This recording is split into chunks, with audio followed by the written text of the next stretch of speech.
In today's video, I'm going to teach you how to use Pipedrive automation. We're going to walk through the basics of setting up an automated workflow so Pipedrive can take care of your repetitive tasks for you. By the end, you'll know how to create a simple automation that runs reliably in the background and saves you time every day. First, let's open the Workflow Automation area inside Pipedrive. On the left-hand sidebar, look for the More option, represented by 3 dots. Click that, and from the menu that appears, choose Automations.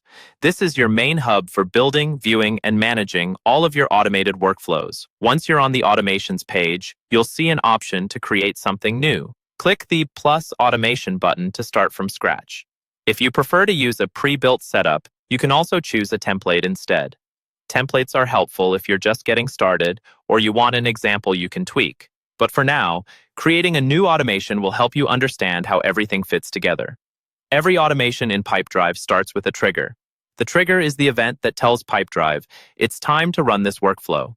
In the Automation Builder, look for the Trigger section and select the event that best matches what you want to automate. For example, you might choose Deal Added if you want something to happen every time a new deal is created.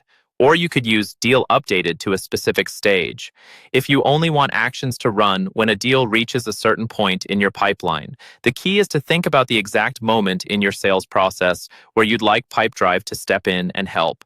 Next, you'll define the action. This is what Pipedrive will actually do for you automatically once the trigger happens. In the Action section, you'll see options like Send Email, Create Activity, or Move to Next Stage.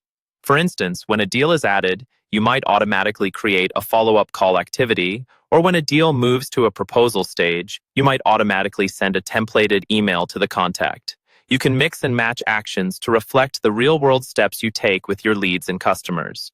When you're happy with your trigger and action, it's time to save and turn everything on.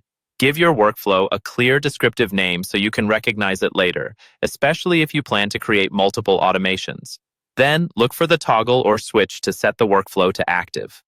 Once it's active, Pipedrive will start running that automation every time the trigger condition is met. That's the complete process.